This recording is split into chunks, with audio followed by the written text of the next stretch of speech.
नमस्कार दोस्तों। आज की कहानी है होली की छुट्टी। वर्नाक्यूलर फाइनल पास करने के बाद मुझे एक प्राइमरी स्कूल में जगह वो मिली जो मेरे घर से 11 मील पर था। हमारे हेडमास्टर साहब को छुट्टियों में भी लड़कों को पढ़ाने की सनक थी। रात को लड़के खाना खाकर स्कूल में आ जाते और हेडमास्टर साहब चरपाई पर लेटकर अपने खराटों से उन्हें पढ़ाया करते। जब लड़कों में धूल धप्पा शुरू हो जाता और शोरगुल मचने लगता, तब यकायक वह खरगोश की नींद से चौंक पड़ते और लड़कों को 2-4 तकाचे लगाकर फिर अपने सपनों के मजे लेने लगते। 11-12 बजे रात तक यही ड्रामा होता रहता, यहाँ तक कि लड़के नींद से बेकरार होकर वहीं टाट पर सो जाते। अप्रैल में सालाना इम्तिहान होने वाला था, इसलिए जनवरी से हाय तौबा मची हुई थी। नाइट स्कूलों पर इतनी रियायत थी कि रात की क्लासों में उन्हें न तलब किया जाता था, मगर छुट्टियां बिल्कुल न मिलती थी। सोमवती अमावस आई और निकल गई, बसंत आया और चला गया, शिवरात्रि आई और गुजर गई, और इतवारों का तो जिक्र ही क्या। एक दिन के लिए कौन इतना बड़ा सफर करता। इसलिए कई महीनों से मुझे घर जाने का मौका न मिला था, मगर अब की मैंने पक्का इरादा कर लिया था कि होली पर जरूर घर जाऊंगा, चाहे नौकरी से हाथ ही क्यों ना धोना पड़े। मैंने एक हफ्ते पहले से ही हेडमास्टर साहब को अल्टीमेटम दे दिया कि 20 मार्च को होली की छुट्टी शुरू होगी और बंदा 19 की शाम को रुखसत हो जाएगा। हेडमास्टर साहब ने मुझे समझाया कि अभी लड़के हो, तुम्हें क्या मालूम नौकरी कितनी मुश्किलों से मिलती है और कितनी मुश्किल पलों से निभती है। नौकरी पाना उतना मुश्किल नहीं जितना उसको निभाना। अप्रैल में इम्तिहान होने वाला है, 3-4 दिन स्कूल बंद रहा तो बताओ कितने लड़के पास होंगे। साल भर की सारी मेहनत पर पानी फिर जाएगा कि नहीं। मेरा कहना मानो, इस छुट्टी में ना जाओ। इम्तिहान के बाद जो छुट्टी पड़े उसमें चले जाना। ईस्टर की 4 दिन की छुट्टी होगी, मैं एक दिन के लिए भी ना रोकूंगा। मैं अपने मोर्चे पर कायम रहा। समझाने बुझाने डराने धमकाने और जवाब तलब किए जाने के हथियारों का मुझ पर असर ना हुआ। 19 को जूं ही स्कूल बंद हुआ, मैंने हेड साहब को सलाम भी ना किया और चुपके से अपने डेरे पर चला गया। उन्हें सलाम करने जाता तो वह एक एक काम निकाल कर मुझे रोक लेते। रजिस्टर में फीस की मिजान लगाते जाओ, औसत हाजिरी निकालते जाओ, लड़कों की कापियां जमा करके उन पर संशोधन और तारीख सब पूरी कर दो। गोया यह मेरा आखिरी सफर है और मुझे जिंदगी के सारे काम अभी खत्म कर देने चाहिए। मकान पर आकर मैंने चटपट अपनी किताबों की पोटली उठाई, अपना हल्का लिहाफ कंधे पर रखा और स्टेशन के लिए चल पड़ा। गाड़ी 5:05 पर जाती थी। स्कूल की घड़ी हाजिरी के वक्त हमेशा आध घंटा तेज और छुट्टी के वक्त आध घंटा सुस्त रहती थी। 4 बजे स्कूल बंद हुआ था। मेरे ख्याल में स्टेशन पहुंचने के लिए काफी वक्त था। फिर भी मुसाफिरों को गाड़ी की तरफ से आमतौर पर जो अंदेशा लगा रहता है और जो घड़ी हाथ में होने पर भी और गाड़ी का वक्त ठीक मालूम होने पर भी दूर से किसी गाड़ी की गड़गड़ाहट या सीटी सुनकर कदमों को तेज और दिल को परेशान कर दिया करता है, वह मुझे भी लगा हुआ था। किताबों की पोटली भारी थी, उस पर कंधड़े पर लिहाफ बार बार हाथ बदलता और लपका चला जाता था, यहाँ तक कि स्टेशन कोई 2 फंगल से नजर आया। सिग्नल डाउन था। मेरी हिम्मत भी उस सिग्नल की तरह डाउन हो गई। उम्र के तकाजे से 100 कदम दौड़ा जरूर, मगर यह निराशा की हिम्मत थी। मेरे देखते देखते गाड़ी आई, 1 मिनट ठहरी और रवाना हो गई। स्कूल की घड़ी यकीनन आज और दिनों से भी ज्यादा सुस्त थी। अब स्टेशन पर जाना बेकार था। दूसरी गाड़ी 11 बजे रात को आई। मेरे घर वाले स्टेशन पर कोई 12 बजे पहुंचेगी और वहां से मकान पर जाते जाते 1 बज जाएगा। इस सन्नाटे में रास्ता चलना भी एक मोर्चा था जिसे जीतने की मुझे हिम्मत न थी। जी में तो आया कि चलकर हेडमास्टर को आड़े हाथ लूं, मगर जपत किया और चलने के लिए तैयार हो गया। कुल 12 मील ही तो है, अगर 2 मील फिर घंटा भी चलूं तो 6 घंटों में घर पहुंच सकता हूँ। अभी 5 बजे हैं, जरा कदम बढ़ाता जाऊँ तो 10 बजे यकीनन पहुँच जाऊंगा। अम्मा और मुन्नू मेरा इंतजार कर रहे होंगे। पहुँचते ही गरम गरम खाना मिलेगा। कुल्हाड़े में गुड़ पक रहा होगा, वहाँ से गरम गरम रस पीने को आ जाएगा। और जब लोग सुनेंगे कि मैं इतनी दूर पैदल आया हूँ तो उन्हें कितना अचरज होगा। मैंने फौरन गंगा की तरफ पैर बढ़ाया। यह कस्बा नदी के किनारे था और मेरे गांव की सड़क नदी के उस पार थी। मुझे इस रास्ते से जाने का कभी संयोग न हुआ था, मगर इतना सुना था कि कच्ची सड़क सीधी चली जाती है। परेशानी की कोई बात न थी। 10 मिनट में नाव पार पहुंच जाएगी और बस फर्राटे भरता चल दूंगा। 12 मील कहने को तो होते हैं तो कुल 6 कोस। मगर घाट पर पहुंचा तो नाव में से आधे मुसाफिर भी न बैठे थे। मैं कूद कर जा बैठा, खेमे के पैसे भी निकाल कर दे दिए, लेकिन नाव है कि वहीं अचल ठहरी हुई है। मुसाफिरों की संख्या काफी नहीं है, कैसे खुले? लोग तहसील और कचहरी से आते जाते हैं, ओ बैठते जाते हैं, और मैं हूँ कि अंदर ही अंदर भुना जाता हूँ। सूरज नीचे दौड़ा चला जा रहा है, गोया मुझसे बाजी लगाए हुए है। अभी सफेद था, फिर पीला होना शुरू हुआ और देखते देखते लाल हो गया। नदी के उस पार क्षितिजव पर लटका हुआ जैसे कोई डोल कुएं पर लटक रहा है। हवा में कुछ खुनकी भी आ गई, भूख भी मालूम होने लगी। मैंने आज घर जाने की खुशी और हड़बड़ी में रोटियां ना पकाई। सोचा था कि शाम को तो घर पहुंच जाऊंगा। लाओ, एक पैसे के चने लेकर खा लूं। उन दानों ने इतनी देर तक तो साथ दिया, अब पेट की पेचे दागियों में जाकर न जाने कहाँ गुम हो गई। मगर क्या गम है, रास्ते में क्या दुकानें ना होंगी? 2-4 पैसे की मिठाइयाँ लेकर खा लूंगा। जब नाव उस किनारे पहुंची तो सूरज की सिर्फ आखिरी सांस बाकी थी। हालांकि नदी का पाट बिल्कुल पैंधे से चिमट कर रह गया था। मैंने पोटली उठाई और तेजी से चला। दोनों तरफ चने के खेत थे। जिलन के उदे फूलों पर ओस का हल्का सा पर्दा पड़ चला था। बेअख्तियार एक खेत में घुसकर बूट उखाड़ लिए और टूंगता हुआ भागा। सामने 12 मील की मंजिल है, कच्चा सुनसान रास्ता। शाम हो गई है। मुझे पहली बार गलती मालूम हुई, लेकिन बचपन के जोश ने कहा, क्या बात है, 1-2 मील तो दौड़ ही सकते हो। 12 को मन में 1760 से गुणा किया, 20,000 गज ही तो होते हैं। 12 मील के मुकाबले में 20,000 गज कुछ हल्के और आसान मालूम हुए। और जब 2-3 मील रह जाएगा तब तो एक तरह से अपने गांव में ही होऊंगा। उसका क्या शुमार। हिम्मत बंध गई। इक्के दुक्के मुसाफिर भी पीछे चले आ रहे थे और इत्मीनान हुआ। अंधेरा हो गया है, मैं लपका जा रहा हूँ। सड़क के किनारे दूर से एक झोपड़ी नजर आती है। एक कुप्पी जल रही है। जरूर किसी बनिए की दुकान होगी, और कुछ न होगा तो गुड़ और चने तो मिल ही जाएंगे। कदम और तेज करता हुआ झोपड़ी आती है। उसके सामने एक क्षण के लिए खड़ा हो जाता हूँ। 4-5 आदमी अकड़ू बैठे हुए हैं। बीच में एक बोतल है और एक एक के सामने एक एक कुल्हाड़। दीवार से मिली हुई ऊंची गद्दी है, उस पर साहजी बैठे हुए हैं।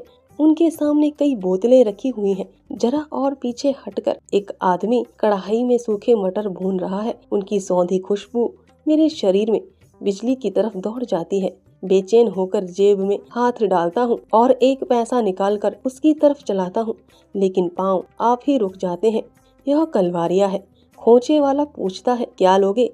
मैं कहता हूँ कुछ नहीं, और आगे बढ़ जाता हूँ। दुकान भी मिली तो शराब की। गोया दुनिया सामने इंसान के लिए शराब रही सबसे जरूरी चीज है।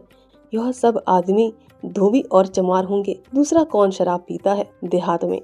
मगर वह मटर का आकर्षक सौंधापन मेरा पीछा कर रहा है और मैं भागा जा रहा हूँ। किताबों की पोटली जी का जंजाल हो गया है। ऐसी इच्छा होती है कि इसे यहीं सड़क पर पटक दूं। उसका वजन मुश्किल से 5 सेर होगा, मगर इस वक्त मुझे मन भर से ज्यादा मालूम हो रही है। शरीर में कमजोरी महसूस हो रही है। पूरनमासी का चांद पेड़ों के ऊपर जा बैठा है और पत्तियों के बीच से जमीन की तरफ झांक रहा है।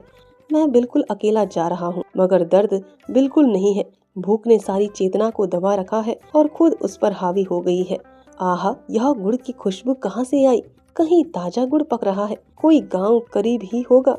हाँ, वह आमों के झुरमुट में रोशनी नजर आ रही है, लेकिन वह 2 पैसे का गुड़ बचेगा और यूं मुझसे मांगा ना जाएगा। मालूम नहीं लोग क्या समझे। आगे बढ़ता हूँ, मगर जबान से लार टपक रही है। गुड़ से मुझे बड़ा प्रेम है। जब कभी किसी चीज की दुकान खोलने की सोचता था तो वह हलवाई की दुकान होती थी। बिक्री हो या ना हो, मिठाइयाँ तो खाने को मिलेगी। हलवाइयों को देखो, मारे मोटापे के हिल नहीं सकते, लेकिन वह बेवकूफ होते हैं। आराम तलबी के मारे तोंद निकाल लेते हैं। मैं कसरत करता रहूंगा, मगर गुड़ की वह धीरज की परीक्षा लेने वाली है। भूख को तेज करने वाली खुशबू बराबर आ रही है। मुझे वह घटना याद आती है जब अम्मा 3 महीने के लिए अपने मैके या मेरी ननिहाल गई थी और मैंने 3 महीने के 1 मन गुड़ का सफाया कर दिया था। यही गुड़ के दिन थे। नाना बीमार थे, अम्मा को बुला भेजा था। मेरा इम्तिहान पास था, इसलिए मैं उनके साथ ना जा सका। मुन्नू को लेती गई। जाते वक्त उन्होंने 1 मन गुड़ लेकर उस मटके में रखा और उसके मुंह पर सकोरा रखकर टी से बंद कर दिया। मुझे सख्त ताकीद कर दी कि मटका ना खोलना। मेरे लिए थोड़ा सा गुड़ एक हांडी में रख दिया था। वह हांडी मैंने एक हफ्ते में सफाचट कर दी। सुबह को दूध के साथ गुड़, रात को फिर दूध के साथ गुड़। यहाँ तक कि जायज खर्च था जिस पर अम्मा को भी कोई ऐतराज न हो सकता।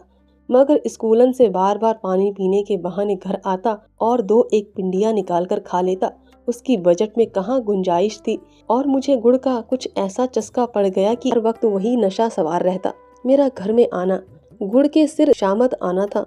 एक हफ्ते में हांडी ने जवाब दे दिया, मगर मटका खोलने की सख्त मनाही थी और अम्मा के नजर आने में अभी 3.25 महीने बाकी थे। एक दिन तो बड़ी मुश्किल से मैंने जैसे तैसे सब्र कर लिया। दूसरे दिन का आहा के साथ सब्र जाता रहा और मटके को बंद कर लिया और संकल्प कर लिया कि इस हांडी को 3 महीने चलाऊंगा। चले या ना चले, मैं चलाई जाऊंगा। मटके को वह 7 मंजिला समझूंगा जिसे रुस्तम भी ना खोल सकता था। मैंने मटके की पिंडियों को कुछ इस तरह कैंची लगाकर रखा कि जैसे बाज दुकानदार दिया सलाई की डब्बियां भर देते हैं। एक हांडी गुड़ खाली हो जाने पर भी मटका मुँह भरा था। अम्मा को पता ही चलेगा, सवाल जवाब की नौबत कैसे आएगी। मगर दिल और जान में वह खींचतान शुरू हुई कि क्या कहूँ। और हर बार जीत जवान ही के हाथ रहती। यह 2 उंगुल की जीभ दिल जैसे शहरोज पहलवान को नचा रही थी। जैसे मदारी बंदर को नचाए, उसको जो आकाश में उड़ता है और 7वें आसमान के मंसूबे बांधता है और अपने जोम में फरऊन को भी कुछ नहीं समझता। बार बार इरादा करता है दिन भर में 5 पिंडियों से ज्यादा ना खाऊं। लेकिन यह इरादा शराबियों की तौबा की तरह घंटे 2 घंटे से ज्यादा ना टिकता।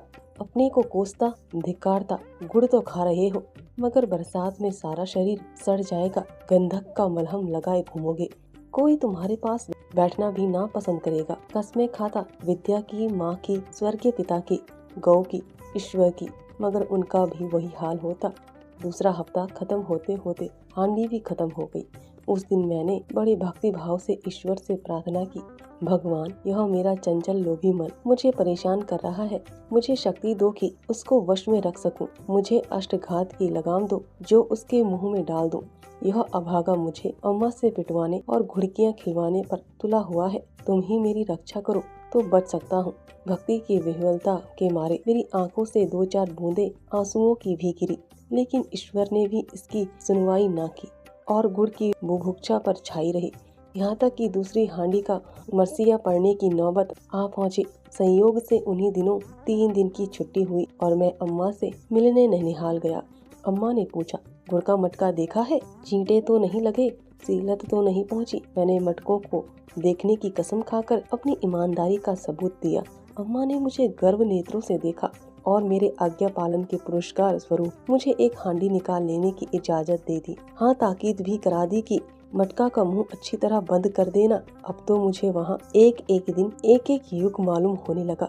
चौथे दिन घर आते ही मैंने पहला काम जो किया वह मटका खोलकर हांडी भर गुड़ निकालना था। एक बारी ही 5 पिंडियाँ उड़ा गया। फिर वही गुड़बाजी शुरू। अब क्या गम है, अम्मा की इजाजत मिल गई थी। सैया भले कोतवाल और 8 दिन में हांडी गायब। आखिर मैंने अपने दिल की कमजोरी से मजबूर होकर मटके की कोठरी के दरवाजे पर ताला डाल दिया और कुंजी दीवार की एक मोटी संधि में डाल दी। अब देखें तुम कैसे गुड़ खाते हो। इस संधि में से कुंजी निकालने का मतलब यह था कि 3 हाथ दीवार खोद डाली जाए और यह हिम्मत मुझ में ना थी। मगर 3 दिन में ही मेरे धीरज का प्याला छलक उठा और इन 3 दिनों में भी दिल की जो हालत थी वह बयान से बाहर है। श्री यानी मीठे गुड़ की कोठरी की तरफ से बार बार गुजरता और अधीर नेत्रों से देखता और हाथ मलकर रह जाता। कई बार ताले को खटखटाया, खींचा, झटके दिए, मगर जालिम जरा भी ना हुमसा। कई बार जाकर उस संधि की जांच पड़ताल की, उसमें झांक कर देखा, एक लकड़ी से उसकी गहराई का अंदाजा लगाने की कोशिश की, मगर उसकी तह ना मिली। तबीयत खोई हुई सी रहती। न खाने पीने में कुछ मजा था, न खेलने कूदने में। वासना बार बार युक्तियों के जोर से दिल को कायल करने की कोशिश करती। आखिर गुड़ और किस मर्ज की दवा है। मैं उसे फेंक तो देता नहीं, खाता ही तो हूँ। क्या आज खाया और क्या 1 महीने बाद खाया, इसमें क्या फर्क है। अम्मा ने मनाही की है बेशक, लेकिन उन्हें मुझसे एक उचित काम से अलग रखने का क्या हक है। अगर वह आज कहे खेलने मत जाओ, या पेड़ पर मत चढ़ो, या तालाब में तैरने मत जाओ, या चिड़ियों के लिए कपसा मत लगाओ, तितलियां मत पकड़ो, तो क्या मैं मान लेता हूँ। आखिर चौथे दिन वासना की जीत हुई। मैंने तड़के उठकर एक कुदाल लेकर दीवार खोदना शुरू किया। संधि थी ही, खोदने में ज्यादा देर न लगी। आध घंटे के घनघोर परिश्रम के बाद दीवार से कोई गज भर लंबा और 3 इंच मोटा चप्पड़ टूटकर नीचे गिर पड़ा और संधि की तह में वह सफलता की कुंजी पड़ी हुई थी, जैसे समुद्र की तह में मोती की सीप पड़ी हो। मैंने झटपट उसे निकाला और फौरन दरवाजा खोला। मटके से गुड़ निकालकर हांडी में भरा और दरवाजा बंद कर दिया। मटके में इस लूटपाट से स्पष्ट कमी पैदा हो गई थी। हजार तरकीबें आजमाने पर भी इसका गड्ढा ना भरा।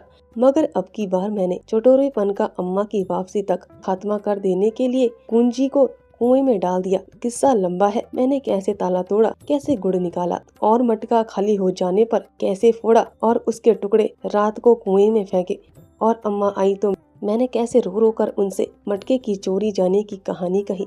यह बयान करने लगा तो यह घटना जो मैं आज लिखने बैठा हूँ अधूरी रह जाएगी। चुनाचे इस वक्त गुड़ की उस मीठी खुशबू ने मुझे बेसुध बना दिया, मगर मैं सब्र करके आगे बढ़ा। शरीर थकान से चूर होता जाता था, यहाँ तक कि पांव कांपने लगे। कच्ची सड़क पर गाड़ियों के पहियों की लीक पड़ गई थी।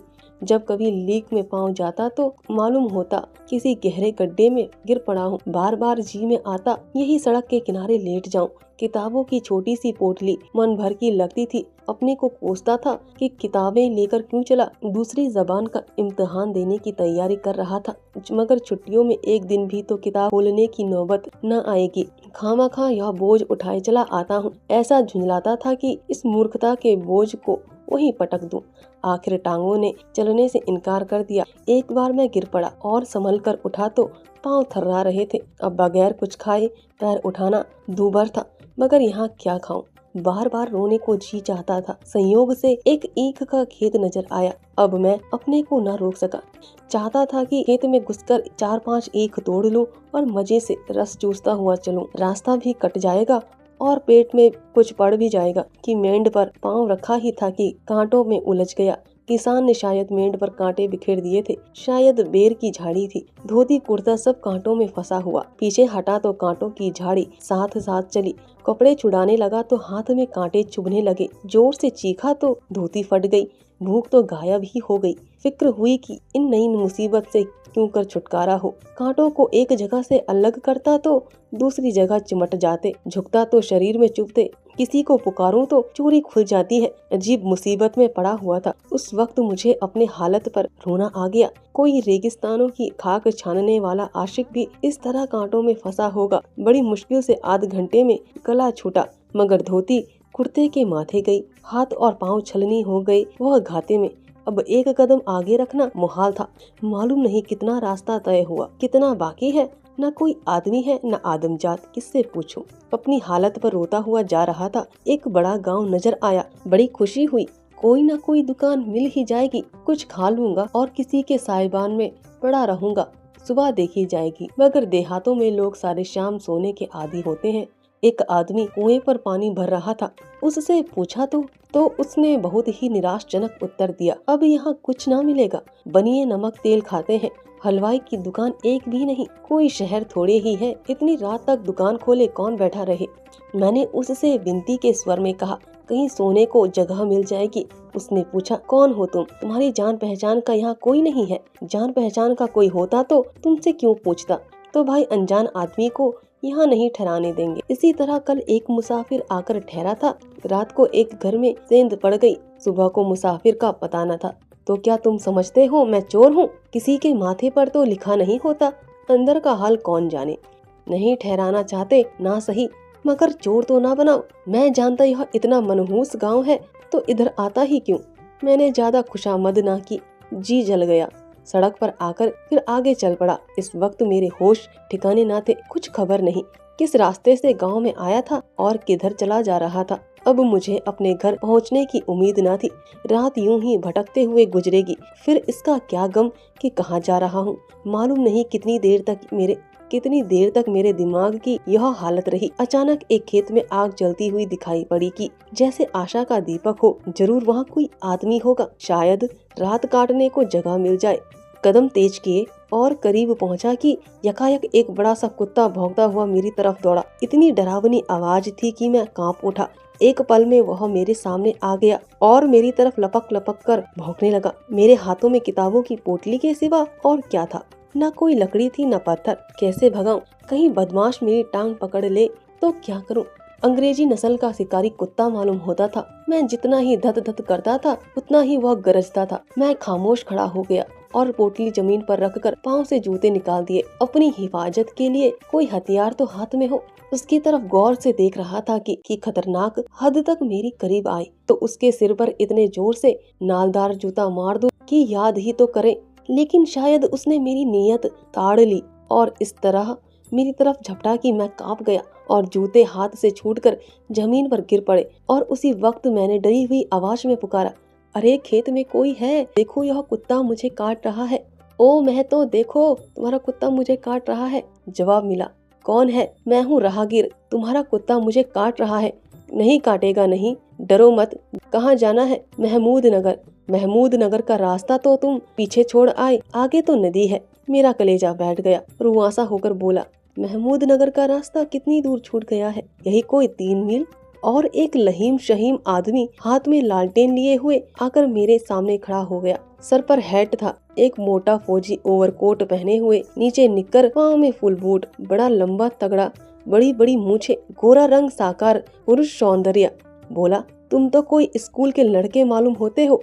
लड़का तो नहीं हूँ, लड़कों का मुदरीस हूँ। घर जा रहा हूँ, आज से 3 दिन की छुट्टी है। तो रेल से क्यों नहीं गए? रेल तो छूट गई और दूसरी 1 बजे छूटती है, वह अभी तुम्हें मिल जाएगी।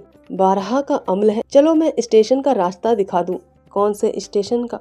भगवंतपुर का। भगवंतपुर ही से तो मैं चला हूँ, वह बहुत पीछे छूट गया होगा। बिल्कुल नहीं, तुम भगवंतपुर स्टेशन के 1 मील के अंदर खड़े हो। चलो मैं तुम्हें स्टेशन का रास्ता दिखा दूं। अभी गाड़ी मिल जाएगी, लेकिन रहना चाहो तो मेरे झोपड़े में लेट जाओ। अपने ऊपर गुस्सा आया कि सिर पीट लूं। 5 बजे से तेली के बैल की तरह घूम रहा हूँ और अभी भगवंतपुर से कुल 1 मील आया हूँ।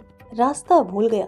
यह घटना भी याद रहेगी कि चला 6 घंटे और तय किया 1 मील। घर पहुँचने की धुन जैसे और भी दहक उठी। बोला, नहीं, कल तो होली है, मुझे रात को पहुँच जाना चाहिए, मगर रास्ता पहाड़ी है, ऐसा ना हो कोई जानवर मिल जाए। अच्छा चलो मैं तुम्हें पहुँचाए देता हूँ, मगर तुमने बड़ी गलती की।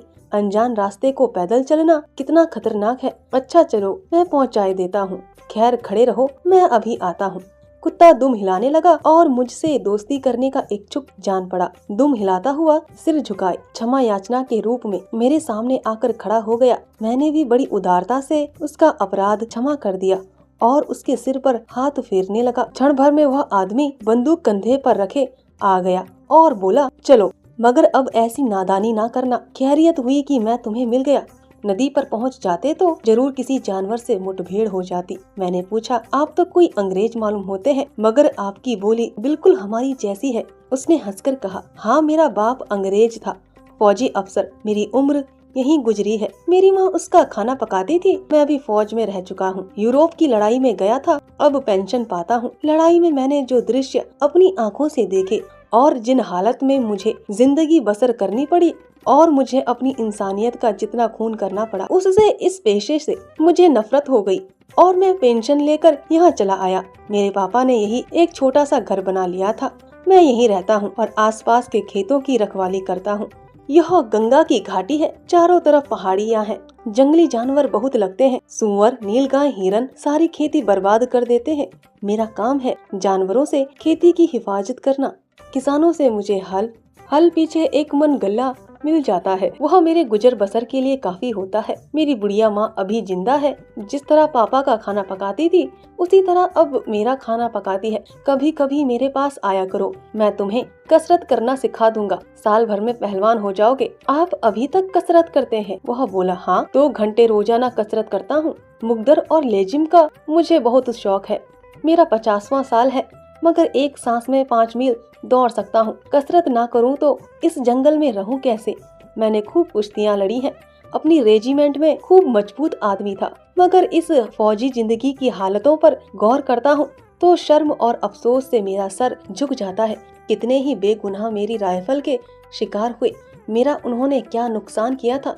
मेरी उनसे कौन सी अदावत थी? मुझे जर्मन और ऑस्ट्रियन सिपाही भी वैसे ही सच्चे, वैसे ही बहादुर, वैसे ही खुशमिजाज, वैसे ही हमदर्द मालूम हुए जैसे फ्रांस या इंग्लैंड के। हमारी उनसे खूब दोस्ती हो गई थी। साथ खेलते थे, साथ बैठते थे। यह ख्याल ही न आता था कि यह लोग हमारे अपने नहीं हैं, मगर फिर भी हम एक दूसरे के खून के प्यासे थे। इसलिए कि बड़े बड़े अंग्रेज सौदागरों को खतरा था कि कहीं जर्मनी उनका रोजगार ना छीन ले। यह सौदागरों का राज है। हमारी फौजें उन्हीं के इशारों पर नाचने वाली कठपुतलियां हैं। जान हम गरीबों की गई, जेबें गर्म हुई मोटे मोटे सौदागरों की। उस वक्त हमारी ऐसी खातिर होती थी, ऐसी पीठ ठोकी जाती थी, गोया हम सल्तनत के दामाद है। हमारे ऊपर फूलों की बारिश होती थी, हमें गायन पार्टियां दी जाती थी। हमारी बहादुरी की कहानियां रोजाना अखबारों में तस्वीरों के साथ छपती थी। नाजुक बदल लेंडिया और शहजादियां हमारे लिए कपड़े सीती थी, तरह तरह के मुरब्बे और अचार बना बना कर भेजती थी। लेकिन जब सुलह हो गई तो उन्हीं जाबाजों को कोई टके को भी ना पूछता था। कितनों ही के अंग भंग हो गए थे, कोई लूला हो गया था, कोई लंगड़ा, कोई अंधा।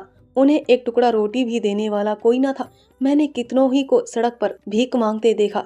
तब से मुझे इस पेशे से नफरत हो गई। मैंने यहाँ आकर यह काम अपने जिम्मे ले लिया और खुश हूँ। सिपाहीगिरी इसलिए है कि उससे गरीबों की जान माल की हिफाजत हो, इसलिए नहीं कि करोड़पतियों की बेशुमार दौलत और बढ़े। यहाँ मेरी जान हमेशा खतरे में बनी रहती है। कई बार मरते मरते बचा हूँ, लेकिन इस काम में मर भी जाऊँ तो मुझे अफसोस ना होगा, क्योंकि मुझे यह तस्कीन होगा कि मेरी जिंदगी गरीबों के काम आई। और यह बेचारे किसान मेरी कितनी खातिर करते हैं कि तुमसे क्या कहूँ। अगर मैं बीमार पड़ जाऊं और उन्हें मालूम हो जाए कि मैं उनके शरीर के ताजे खून से अच्छा हो जाऊंगा, तो बिना झिझके अपना खून दे देंगे। पहले मैं बहुत शराब पीता था। मेरी बिरादरी को तो तुम लोग जानते होंगे। हम में बहुत ज्यादा लोग ऐसे हैं जिनको खाना मयस्सर हो या ना हो, मगर शराब जरूर चाहिए। मैं भी एक बोतल शराब रोज पीता था। बाप ने काफी पैसे छोड़े थे। अगर किफायत से रहना जानता तो जिंदगी भर आराम से पड़ा रहता, मगर शराब ने सत्यानाश कर दिया। उन दिनों में बड़े ठाठ से रहता था। कॉलर टाई लगाए, छैला बना हुआ नौजवान छोकरियों से आंखें लड़ाया करता था। घुड़ दौड़ में जुआ खेलना, शराब पीना, क्लब में ताश खेलना और औरतों से दिल बहलाना, यही मेरी जिंदगी थी। 3-4 साल में मैंने 25-30 हजार रुपए उड़ा दिए। कोड़ी कफन को ना रखी। जब पैसे खत्म हो गए तो रोजी की फिक्र हुई। फौज में भर्ती हो गया, मगर खुदा का शुक्र है कि वहाँ से कुछ सीख कर लौटा। यह सच्चाई मुझ पर खुल गई कि बहादुर का काम जान लेना नहीं, बल्कि जान की हिफाजत करना है। यूरोप से आकर एक दिन मैं शिकार खेलने लगा और इधर आ गया। देखा कई किसान अपने खेतों के किनारे उदास खड़े हैं। मैंने पूछा, क्या बात है, तुम लोग क्यों इस तरह उदास खड़े हो? एक आदमी ने कहा, क्या करें साहब, जिंदगी से तंग है। न मौत आती है, न पैदावार होती है। सारे जानवर आकर खेत चढ़ जाते हैं। किसके घर से लगान चुकाएं? क्या महाजन को दें, क्या अमलों को दें और क्या खुद खाएं? कल इन्हीं खेतों को देखकर दिल की कली खिल जाती थी, आज इन्हें देखकर आंखों में आंसू आ जाते हैं। जानवरों ने सफाया कर दिया। मालूम नहीं उस वक्त मेरे दिल पर किस देवता या पैगंबर का साया था कि मुझे उन पर रहम आ गया। मैंने कहा, आज से मैं तुम्हारे खेतों की रखवाली करूंगा। क्या मजाल की कोई जानवर फटक सके, एक दाना जो जाए तो जुर्माना दूं। बस उस दिन से आज तक मेरा यही काम है। आज 10 साल हो गए, मैंने कभी नागा नहीं किया।